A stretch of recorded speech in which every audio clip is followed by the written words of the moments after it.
Shalom. Call halal Yahweh Bahasham Yahushai Bahasham Rakah Kwadash. Double honors unto the apostles, double honors unto the elder bishops. Salutations to all my fellow laborers doing this work in truth and sincerity, risking their lives and their freedom to do so, now more so than never. All right, to the scattered elect that are scattered around the four corners of the earth. All right. That are doing this work in truth and sincerity, risking their lives and their freedom to do so, now more so than never. The would-be judges for Yahushai, the tabernacle of David, right, ushering in the kingdom of heaven, which will be ruled by the new government, headed by who the world fraudulently, hatefully, and falsely call Jesus Christ, JC. All right, his name is Yahushai. And he's coming to set up the 12 tribes of Israel, 12,000 men from each of the 12 tribes to be the new government to enforce the laws of heaven here on earth as it is in heaven. All right. With the head of that being King David himself. A physical bloodline, the Israelites, which make up primarily the Negroes, Latinos, and Native Americans. All right. Plus the scattered of them that are scattered among the heathens that have the appearance of the heathen. So this is not just a black thing only. It's a seed line thing, a scattered seed line of men. All right. Women have nothing to do with it. All right. As far as race is concerned, your race is determined through your father, and the seed that survived, that is scattered among the heathen, the Lord is going to gather them up regardless of what they look like, gather up his elect. That is the gospel. That is the Bible. And to the few Akwath that are listening and learning, to you I say shalom. This is your brother Malcolm from the branch of the great millstone here in Chicago, coming at you another lesson in truth, a brutal lesson in truth, and highlighting a few brothers, beloved brothers, videos of the prophets of the Lord, beloved brother Amawan Abad, beloved brother Ice Yards, a couple others that I saw too. The brother out in London, that was a fiery video. I'm pretty sure I reposted it. I know I did, now that I'm thinking about it. But basically, what's his name? Mr. Kirk, Charlie Kirk, the one who likes to fulfill this scripture right here. Or used to. This is Revelation.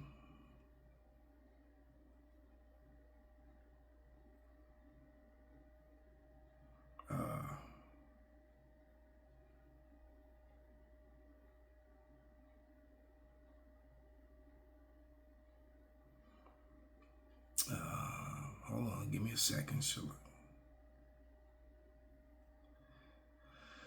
Okay, yeah, I was right there.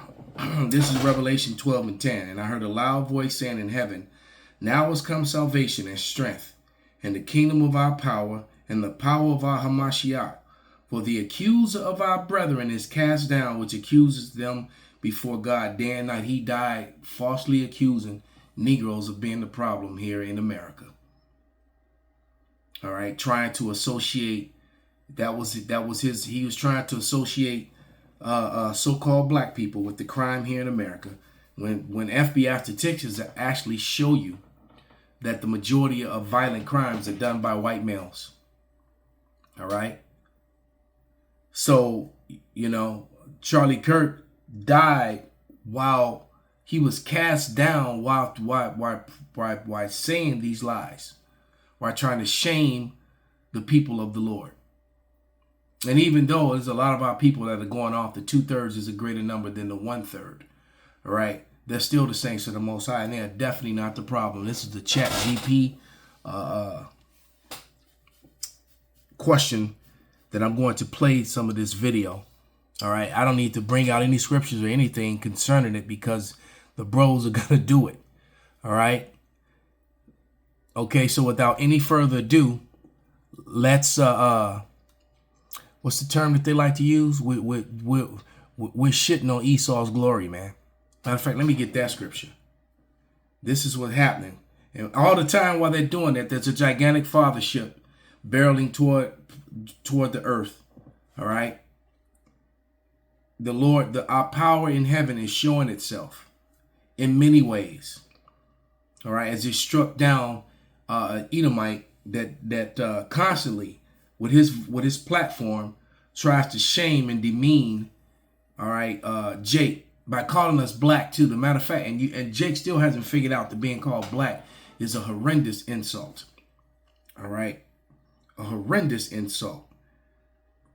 Because black literally means ugly, it means dirty, untrustworthy, murderous, bloody, sullen, filthy, nasty, mean, disagreeable. All those things are related to the word black.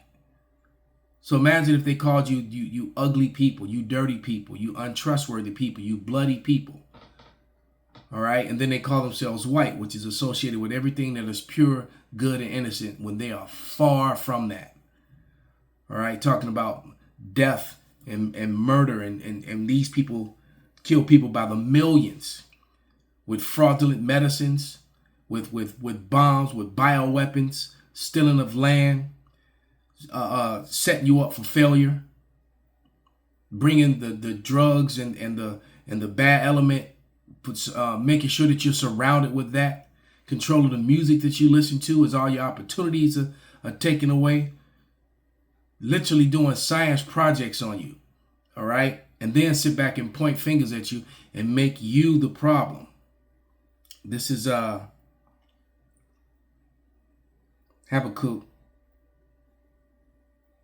2:16, and it reads, "Thou art filled with shameful glory. Drink thou also, and let thy foreskin be uncovered. The cup of Yahweh's right hand shall be turned unto thee, and shameful spewing shall be upon thy glory."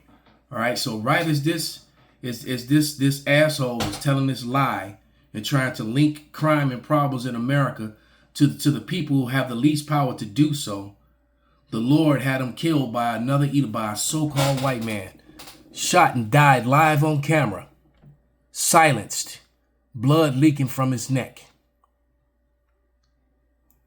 To blame the people at the bottom for all the problems.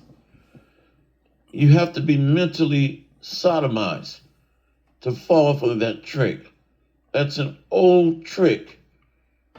And if you're well learned, well informed, most importantly, if you're spiritual, then you can see beyond the horizon. You can see through the smoke and mirrors.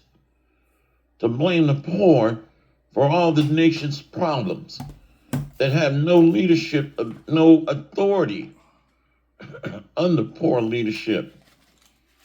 Anyway, and this brother asks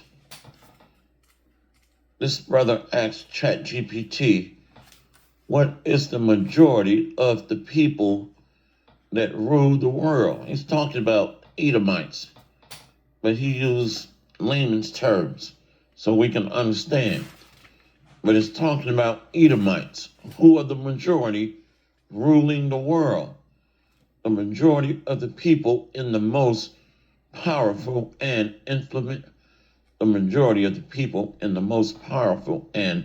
influential positions globally, such as heads of major governments, CEOs, multinational corporations, and leaders of key financial institutions have historically been and still are so-called white or of European descent. Edomites. Hey, let's put this on the mainstream news and stop shadow banning and hiding the truth. Let's try that. What a concept. Job 9:24, the earth is given into the hand of the wicked. So it's counterintuitive to blame the people at the bottom or underneath you for your problems. Imagine a head football coach getting on TV All my players suck. I'm great, but they all suck. Can you imagine? Anyway, let's keep going. So, wickedness have been sown in the earth and is cultivated here. So the culture of America goes back to what? The Wild Wild West. You think so-called Negroes, Native Americans, or Latinos started the Wild Wild West, these shootouts, these so-called cowboy movies, drive-by shootings? Absolutely not. I remember watching a special on the History Channel. All of your Wild Wild West shootings were Edomites. Every last one of them. Now you might have a few Jakes sprinkled in there that was joined unto them, but the vast majority of them were, are Edomites. Even gangs going back to Al Capone time. Okay, let's pause right there. Into the Let's pause right there. He said gangs going back to Al Capone times. All right, this is a book that I'm holding in my hand as we speak. All right, as we speak. And on page 12,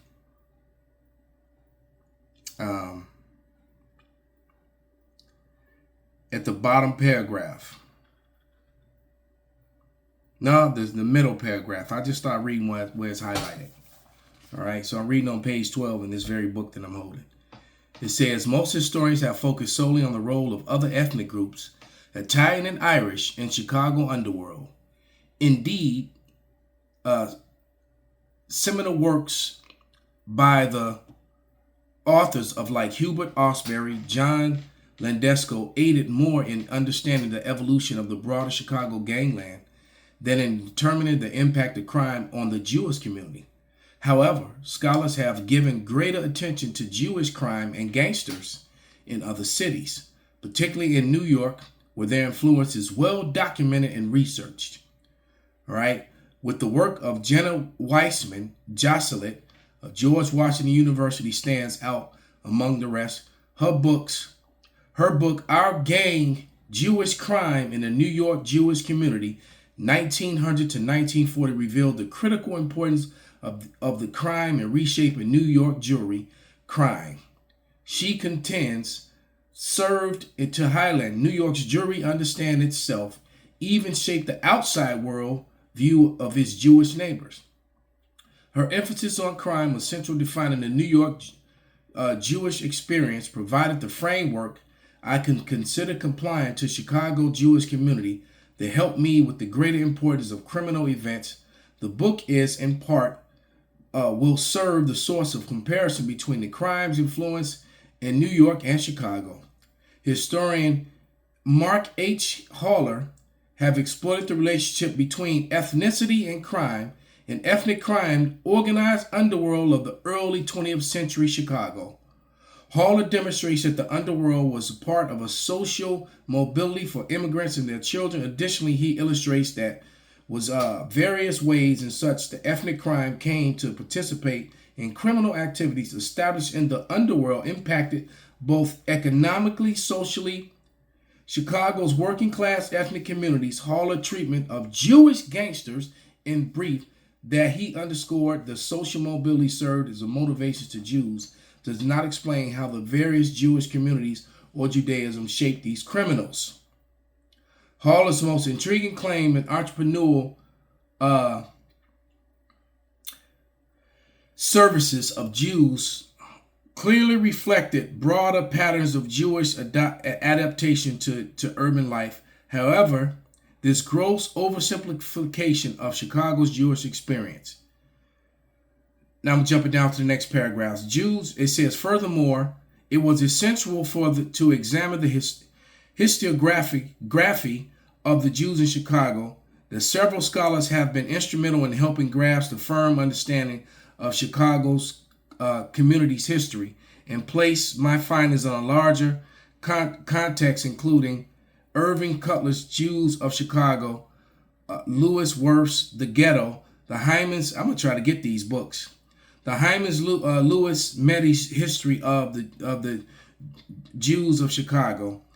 Most primarily focus on the achievement of the Jews. And I'm trying to get down to where it tells you how the newspaper began to just drop the whole Jewish thing and just say gangsters. And so when people, because you have gangster tours here in Chicago, and they rarely show you the Italian and the Irish gangsters, never speaking about the Jewish gangsters and the Jewish. But a lot of people don't know that Al Capone's right hand man was Jayish. Okay. Let's see. I'm just trying to find that portion where it tells you they changed it. So now I'm on page 14, and it says, how did the environment of Jewish community contribute to the delinquency, and what was their relationship to Judaism? Second is which is bringing to mind the movie Caught Stealing. You need to check that out. All right. Okay, check that movie out. It said, how did the Jewish delinquents and the gangsters relate to those of other ethnic groups? It was important to consider the interaction between, I'm going to just say Jays, and the Italian and Irish, the Polish neighbors, because the mixing often occurred in public spaces. They're all Edomites.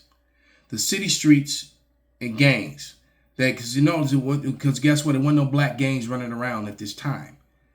These were all so-called white men. Okay? It says, finally, how did the Jayish community relate to respond to the gangster problem and crime? How did the community's organization respond to reflect the Jayish delinquents and criminals? What was the role and perspective of the Yiddish newspapers? All right?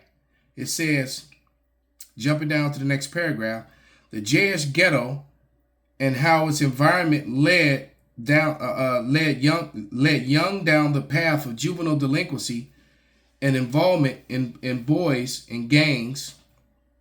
The streets exposed the children to surrounding ethnic groups, cultivating to make it sound like they were influenced by the other Edomites. All right.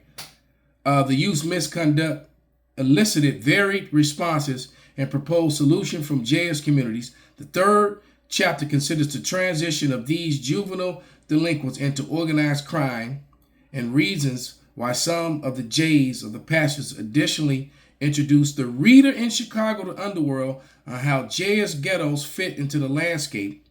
The rest of the book analyzed the criminal ventures and demonstrate their involvement in how it impacted Chicago Jewry and how the community responded to gangsters. Though interesting, they intentionally do not extensively discuss Jayish gangsters, organized crime outfits such as Al Capone Syndicate, such as figures that generally further removed from the Jayish community, did not reveal as much about the neighborhood. All right.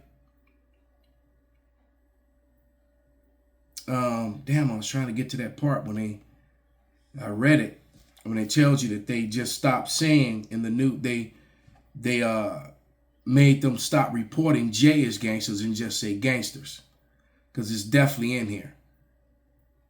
All right.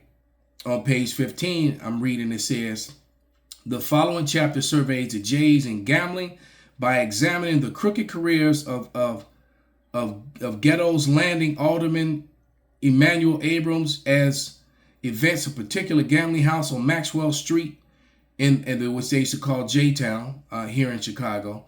In the heart of the ghetto, both studies highlight tension between the Jayish community and greater Gentile population, seen through the various perspectives expressed in English, the Yiddish newspapers. Chapter 6 explores the crime during the Prohibition era. So all your drive-by shootings, you're hanging out the cars, shooting up the stores and the coffee shops and the bars. This was being done by white males. There were no so-called black and Hispanic people doing this at the time. All right. But they push forth the the legislature and all the changes to make that happen. All right? Because the jails were filled up with white males at this time connected to all these crimes. Most Jake were in jail for vagrancy and all the black code laws that they used to suppress Jake. Okay? I was just trying to get to that portion where it said that in the book. All right? When it says how they stopped saying, you know, they made sure that the papers no longer reported J-ish gangsters and just said gangsters. All right? But, right when I was about to give up, it's on page 119. It says, indeed, the Jays moved with the purpose of Maxwell Street Ghetto. There was a fit between the geographic mobility on the hand and the social economic mobility. This upward advancement, coupled with the increase of respectability and relative decrease in American anti-Semitism, corresponded to decline of the Jayist crime and gangsters in the city and significance with Chicago jury. The closing of the ghetto was in many ways the end of the Jayist gangsters. Newspapers increasingly omitted the religious marker. According to the Jayist, criminals became simply gangsters. Page 119. All right. That's where it is. Simply became gangsters. They got rid of that term. Okay? Oh, I got a sun is starting to come up. Let me close this up. It's blind. Salakia. Should have did that already. All right.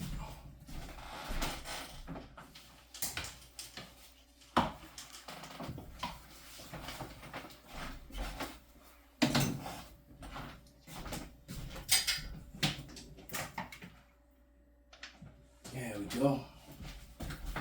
So now, let's move on to the next section. You see? So all the black codes, the redlining, and this snowfall shows you how drugs was being brought into the so-called black and Hispanic community by white men. They established the drug trade. They supplied the guns. They supplied the drugs and started the gang wars began. All right, because first these so-called black gangs and Hispanic gangs, they formed to stop roving mobs of Edomite men that would come on pickup trucks, hop out of the pickup trucks, beat up, rape, do whatever the hell they wanted, and never go to jail against so-called blacks and Hispanics, natives in their neighborhoods. That's what they would do. All right, so we just saw the evidence of all the ruthless gang banging, drive-by shootings with machine guns, Tommy machine guns, and 45 caliber toting gangsters, white males who still commit the most crime to this day, violent crimes. All right, what they did was they transferred over to these people, bought up the prisons, which is why people that you see on the screen for the most part are the people who are in the prisons the most, because of policy, something Charlie Kirk didn't like to discuss. They always left that part out. This was another movie called Kill the Messenger. All right, just want to put this book up. This book is that book, Gangsters in Chicago, Organized Crime in Jail in Chicago, is worth its weight in gold, because it's a documented evidence of their crimes, of their delinquency. All right, of all the blood that they shed, and then what they did was this right here, Kill the Messenger, another movie when they actually killed this man, because in the 80s he was the one that revealed this. These two go hand in hand. This is a great series, by the way. It really is. Snowfall is extremely good, and this movie is the predecessor to it. Because this movie and Jeremy Renner's a great actor, man. He really is. And and he goes to reveal against all odds with his life in danger the fact that our government law enforcement agencies were responsible, CIA, FBI, they were all involved in this and made sure that destroyed these people's neighborhoods to fill up those private prisons so they can make that money.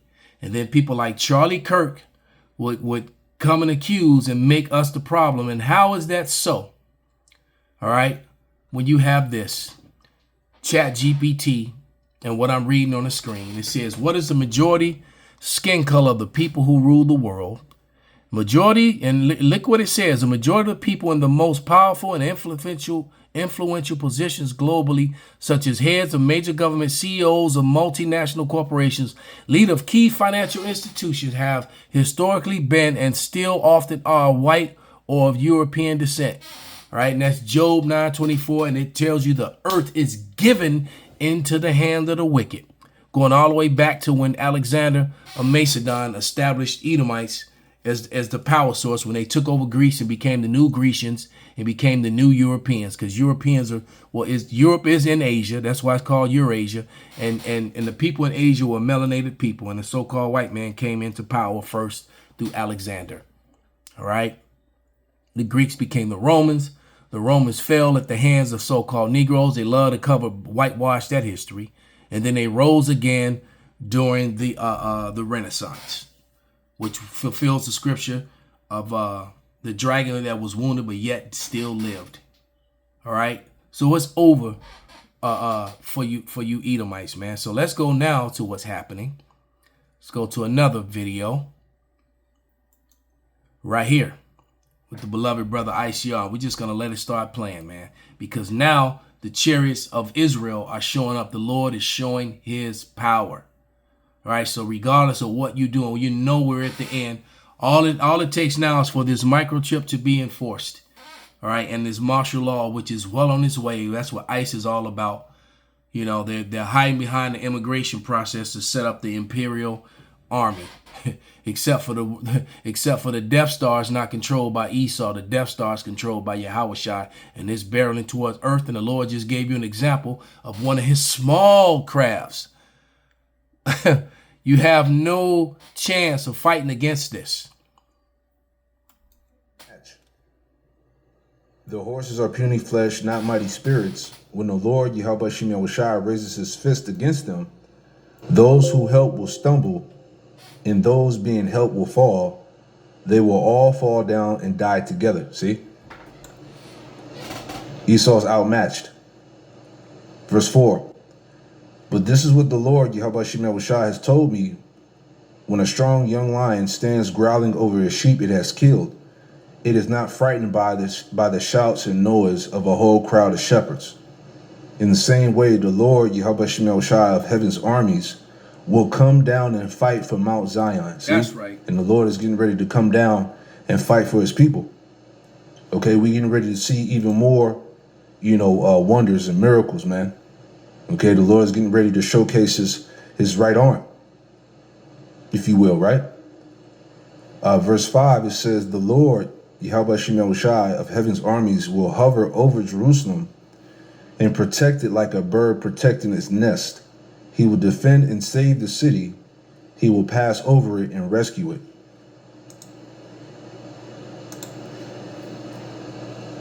We are hearing from whistleblowers also on Capitol Hill who allege the government is holding back crucial information about UAPs, unexplained aerial phenomena, what many of us still call UFOs.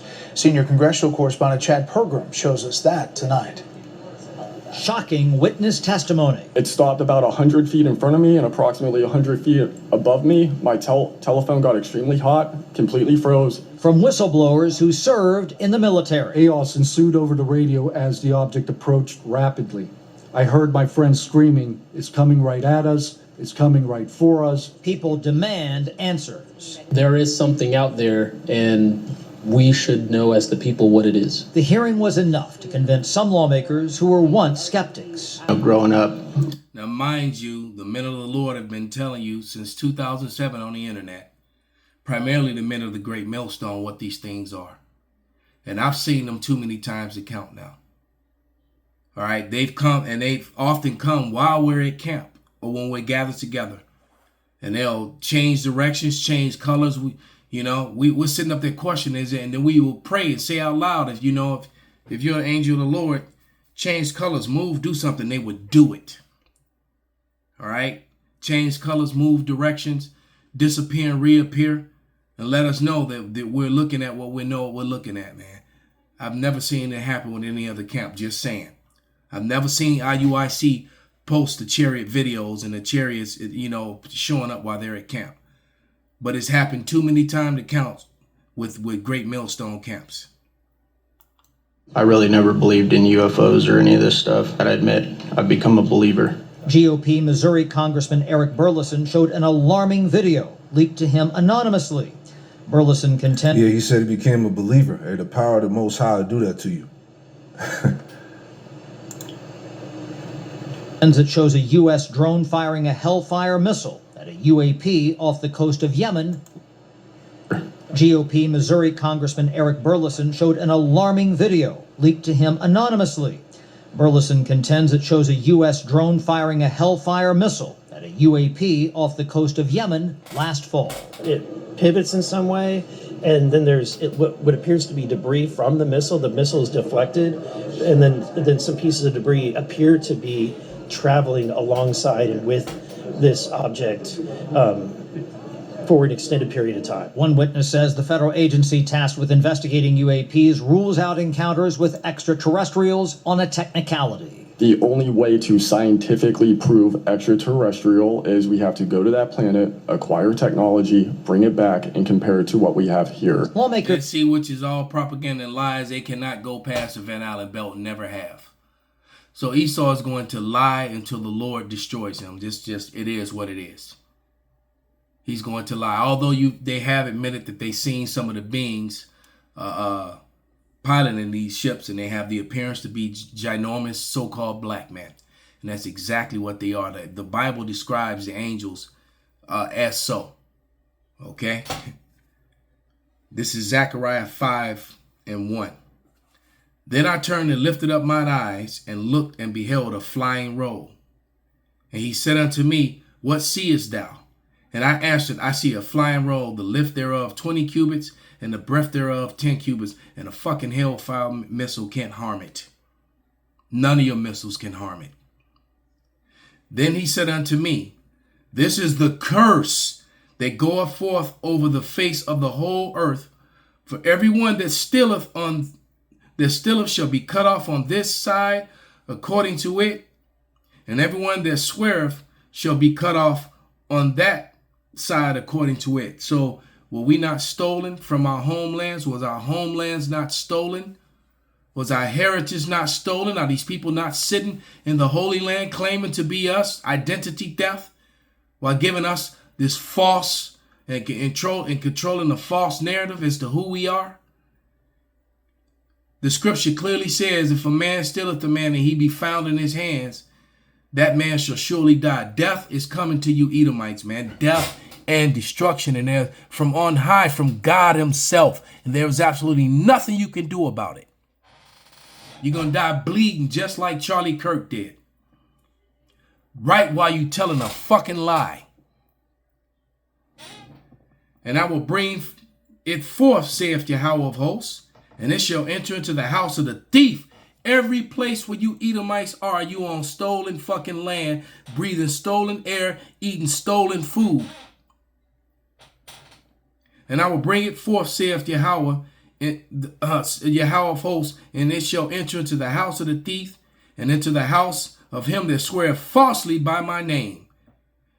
And it shall remain in the midst of his house, and shall consume it until the timber thereof and the stones thereof. And the angel that talked with me went forth and said unto me, Lift up now thine eyes and see what it is that goeth forth. And we're lifting up our eyes and we're seeing our salvation. And Esau lifting up his eyes and he's seeing his destruction and still trying to lie about it. Call halal Yahweh Bahasham Yahweh Shai Bahasham Rekahakwadash Kwam Yasharala Abad Babal.